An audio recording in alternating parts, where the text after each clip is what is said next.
Pembacaan Alkitab 1 Februari. Perjanjian Lama Keluaran 13 ayat 17 sampai Keluaran 15 ayat 19. Setelah Firaun membiarkan bangsa itu pergi, Allah tidak menuntun mereka melalui jalan ke negeri orang Filistin. Walaupun jalan ini yang paling dekat, sebab firman Allah, jangan-jangan bangsa itu menyesal apabila mereka menghadapi peperangan sehingga mereka kembali ke Mesir. Tetapi Allah menuntun bangsa itu berputar melalui jalan di padang gurun menuju ke laut Teberau. Dengan siap sedia berperang, berjalanlah orang Israel dari tanah Mesir. Musa membawa tulang-tulang Yusuf, sebab tadinya Yusuf telah menyuruh anak-anak Israel bersumpah. Dengan sungguh-sungguh, Allah tentu akan mengindahkan kamu, maka kamu harus membawa tulang-tulangku dari sini. Demikianlah mereka berangkat dari Sukot dan berkemah di Etam, di tepi padang gurun.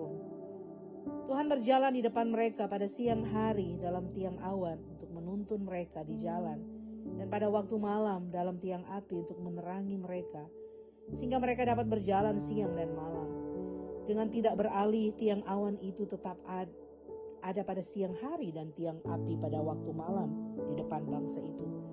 Berfirmanlah Tuhan kepada Musa demikian, katakanlah kepada orang Israel supaya mereka balik kembali dan berkemah di depan Pi Hahirot, antara Migdol dan laut, tepat di depan Baal Sefon. Berkemahlah kamu di tepi laut. Maka Firaun akan berkata tentang orang Israel, mereka telah sesat di negeri ini, padang gurun telah mengurung mereka. Aku akan mengeraskan hati Firaun sehingga ia mengejar mereka. Dan di hadapan Firaun dan seluruh pasukannya aku akan menyatakan kemuliaanku sehingga orang Mesir mengetahui bahwa akulah Tuhan. Lalu mereka berbuat demikian.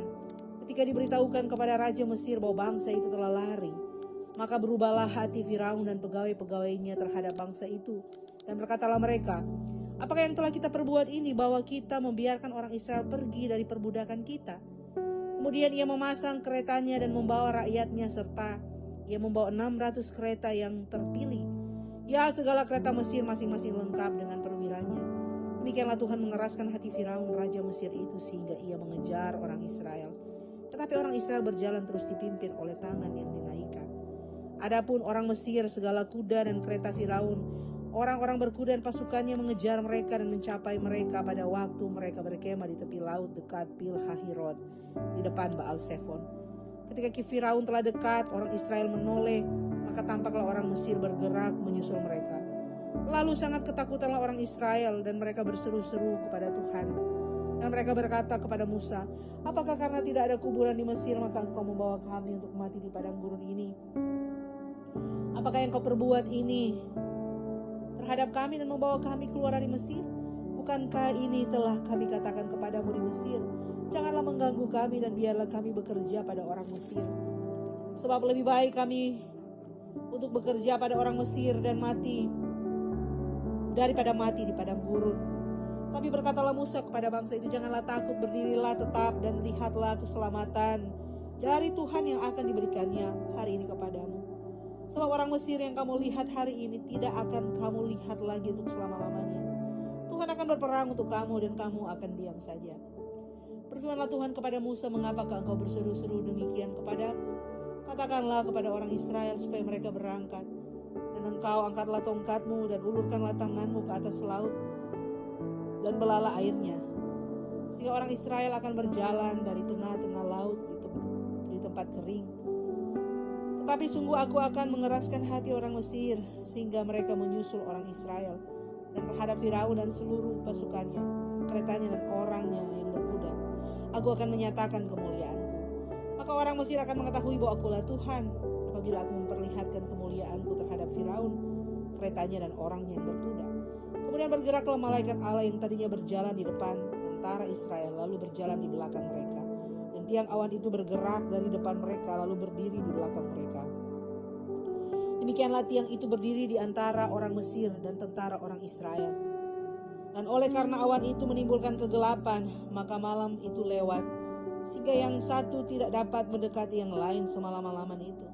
Lalu Musa mengulurkan tangannya ke atas laut, dan semalam-malaman itu Tuhan menguakkan air laut dengan perantaraan angin timur yang keras, membuat laut itu menjadi tanah kering. Maka terbelahlah air itu. Demikianlah orang Israel berjalan dari tengah-tengah laut di tempat kering. Di kiri dan kanan mereka air itu sebagai tembok bagi mereka. Orang Mesir mengejar dan menyusul mereka. Segala kuda Firaun, keretanya dan orang yang berkuda sampai di tengah-tengah laut. Dan pada waktu jaga pagi, Tuhan yang dalam tiang api dan awan itu memandang kepada tentara orang Mesir, lalu dikacaukannya tentara orang Mesir itu. Ia membuat roda keretanya berjalan miring dan maju dengan berat, sehingga orang Mesir berkata, marilah kita lari meninggalkan orang Israel, sebab Tuhanlah yang berperang untuk mereka melawan Mesir. Berfirmanlah Tuhan kepada Musa, ulurkanlah tanganmu ke atas laut, supaya air berbalik meliputi orang Mesir, meliputi kereta mereka dan orang mereka yang berkuda. Musa mengulurkan tangannya ke atas laut, maka menjelang pagi berbaliklah air laut ke tempatnya, sedang orang Mesir lari menuju air itu. Demikianlah Tuhan mencampakkan orang Mesir ke tengah-tengah laut. Berbaliklah segala air itu lalu menutupi kereta dan orang berkuda dari seluruh pasukan Firaun yang telah menyusul orang Israel itu ke laut. Seorang pun tidak ada yang tinggal dari mereka. Tapi orang Israel berjalan di tempat kering dari tengah-tengah laut, sedang di kiri dan di kanan mereka air itu sebagai tembok bagi mereka. Demikianlah pada hari itu Tuhan menyelamatkan orang Israel dari tangan orang Mesir. Dan orang Israel melihat orang Mesir mati terhantar di pantai laut. Ketika dilihat oleh orang Israel betapa besarnya perbuatan yang dilakukan Tuhan terhadap orang Mesir, maka takutlah bangsa itu kepada Tuhan, dan mereka percaya kepada Tuhan dan kepada Musa hambanya itu. Pada waktu itu Musa bersama-sama dengan orang Israel menyanyikan nyanyian ini bagi Tuhan yang berbunyi, baiklah aku menyanyi bagi Tuhan sebab ia tinggi luhur, kuda dan penunggang dilemparkannya ke dalam laut. Tuhan itu kekuatanku dan mazmurku, ia telah menjadi keselamatanku. Ia Allahku, kupuji dia, ia Allah Bapakku, kuluhurkan dia. Tuhan itu pahlawan perang, Tuhan itu namanya. Kereta Firaun dan pasukannya dibuangnya ke dalam laut. Para perwiranya yang pilihan dibenamkan ke dalam laut berau. Samudra raya menutupi mereka, ke air yang dalam mereka tenggelam seperti batu. Tangan kananmu Tuhan mulia karena kekuasaanmu, tangan kananmu Tuhan menghancurkan musuh. Dengan keluhuranmu yang besar engkau meruntuhkan siapa yang bangkit menentang engkau. Engkau melepaskan api murkamu yang memakan mereka sebagai tunggul gandum. Karena nafas hidungmu segala air naik bertimbun-timbun, segala aliran berdiri tegak seperti bendungan. Air bah membeku di tengah-tengah laut. Kata musuh, aku akan mengejar, akan mencapai mereka, akan membagi-bagi jarahan. Nafsuku akan kulampiaskan kepada mereka dan kuhunus pedangku. Tanganku akan melenyapkan mereka. Engkau meniup dengan taufanmu, laut pun menutupi mereka. Sebagai timah mereka tenggelam dalam air yang hebat. Siapakah yang seperti engkau di antara para Allah ya Tuhan? Siapakah seperti engkau mulia karena kekudusanmu, menakutkan karena perbuatanmu yang masyhur? Engkau pembuat keajaiban, engkau mengulurkan tangan kananmu, bumi pun menelan mereka. Dengan kasih setiamu engkau menuntun umat yang telah kau tebus. Dengan kekuatanmu engkau membimbingnya ke tempat kediamanmu yang kudus. Bangsa-bangsa mendengarnya, mereka pun menggigil. Kegentaran menghinggapi penduduk tanah Filistin. Pada waktu itu gemparlah para kepala kaum di Edom. Kedahsyatan menghinggapi orang-orang berkuasa di Moab. Semua penduduk tanah Kanaan gemetar, ngeri dan takut menimpa mereka karena kebesaran tanganmu. Mereka kaku seperti batu. Sampai umatmu menyeberang, ya Tuhan, sampai umatmu yang kau peroleh menyeberang.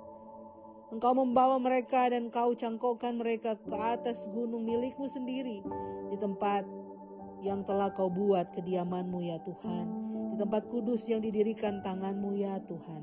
Tuhan memerintah kekal selama-lamanya. Ketika kuda Firaun dengan keretanya dan orangnya yang berkuda telah masuk ke laut, maka Tuhan membuat air laut berbalik meliputi mereka. Tetapi orang Israel berjalan di tempat kering dari tengah-tengah laut. Pembacaan Alkitab dari Perjanjian Baru, Matius 21 ayat 23 sampai 46. Lalu Yesus masuk ke bait Allah, dan ketika ia mengajar di situ, datanglah imam-imam kepala serta tua-tua bangsa Yahudi kepadanya dan bertanya, dengan kuasa manakah engkau melakukan hal-hal itu?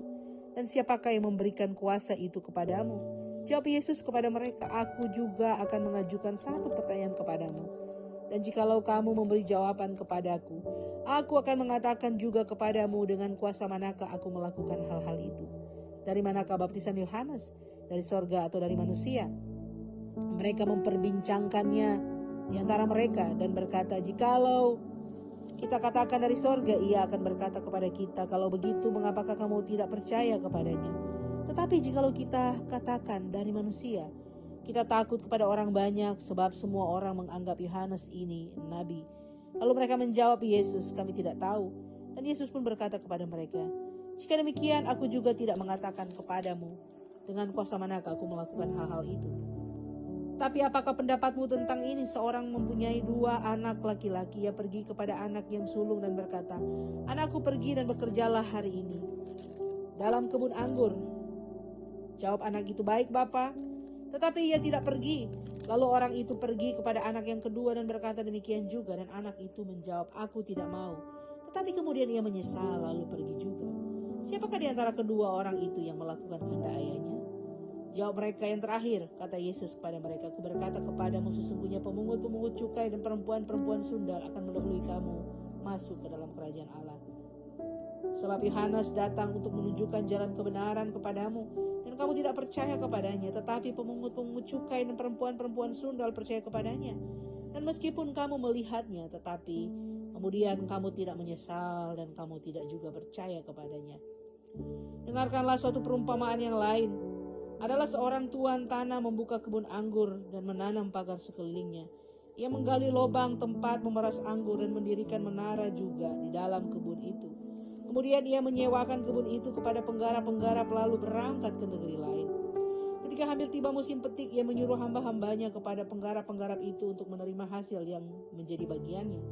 Tetapi penggarap-penggarap itu menangkap hamba-hambanya itu. Mereka memukul yang seorang, membunuh yang lain, dan melempari yang lain pula dengan batu. Kemudian Tuhan itu menyuruh pula hamba-hamba yang lain lebih banyak daripada yang semula. Tapi mereka pun diperlakukan sama seperti kawan-kawan mereka. Akhirnya ia menyuruh anaknya kepada mereka, katanya, anakku akan mereka segani. Tapi ketika penggarap-penggarap itu melihat anaknya itu, mereka berkata seorang kepada yang lain, ia adalah ahli waris, marilah kita bunuh dia, supaya warisannya menjadi milik kita. Mereka menangkapnya dan melemparkannya keluar kebun anggur itu, lalu membunuhnya. Maka apabila tuan kebun anggur itu datang, apakah yang akan dilakukannya dengan penggarap-penggarap itu? Kata mereka kepadanya, ia akan membinasakan orang-orang jahat itu, dan kebun anggurnya akan disewakannya kepada penggarap-penggarap yang lain, yang akan menyerahkan hasilnya kepadanya pada waktunya. Kata Yesus kepada mereka, belum pernahkah kamu baca dalam kitab suci, batu yang dibuang oleh tukang-tukang bangunan telah menjadi batu penjuru. Hal itu terjadi dari pihak Tuhan, suatu perbuatan ajaib di mata kita. Sebab itu aku berkata kepadamu bahwa kerajaan Allah akan diambil daripadamu dan akan diberikan kepada suatu bangsa yang akan menghasilkan buah kerajaan itu. Dan barang siapa jatuh ke atas batu itu, ia akan hancur, dan barang siapa ditimpa batu itu, ia akan remuk. Ketika imam-imam kepala dan orang-orang Farisi mendengar perumpamaan-perumpamaan Yesus, mereka mengerti bahwa mereka lah yang dimaksudkannya, dan mereka berusaha untuk menangkap dia, tetapi mereka takut kepada orang banyak, karena orang banyak itu menganggap dia nabi. Pembacaan dari Mazmur 26 ayat 1 sampai 12. Berilah keadilan kepadaku ya Tuhan, sebab aku telah hidup dalam ketulusan. Kepada Tuhan aku percaya dengan tidak ragu-ragu. Ujilah aku ya Tuhan, dan cobalah aku, selidikilah batinku dan hatiku, sebab mataku tertuju pada kasih setiamu, dan aku hidup dalam kebenaran-Mu. Aku tidak duduk dengan penipu, dan dengan orang munafik aku tidak bergaul. Aku benci kepada perkumpulan orang yang berbuat jahat, dan dengan orang fasik aku tidak duduk. Aku membasuh tanganku tanda tak bersalah, lalu berjalan mengelilingi mezbah-Mu ya Tuhan, sambil mendengarkan nyanyian syukur dengan nyaring, dan menceritakan segala perbuatan-Mu yang ajaib. Tuhan, aku cinta pada rumah kediaman-Mu dan tempat kemuliaan-Mu bersemayam. Janganlah mencabut nyawaku bersama-sama dengan orang berdosa, atau hidupku bersama-sama orang penumpah darah, yang pada tangannya melekat perbuatan mesum, dan tangan kanannya menerima suapan. Tetapi aku ini hidup dalam ketulusan. Bebaskanlah aku dan kasihanilah aku. Kakiku berdiri tanah yang rata. Aku mau memuji Tuhan dalam jemaah. Pembacaan dari Amsal Hikmat hari ini, Amsal 6 ayat 16 sampai 19. 6 perkara ini dibenci Tuhan, bahkan 7 perkara yang menjadi kekejian bagi hatinya. Mata sombong, lidah dusta, tangan yang menumpahkan darah orang yang tidak bersalah, hati yang membuat rencana-rencana yang jahat, kaki yang segera lari menuju kejahatan, seorang saksi dusta yang menyembur-nyemburkan kebohongan dan yang menimbulkan pertengkaran saudara. Demikian pembacaan Alkitab hari ini.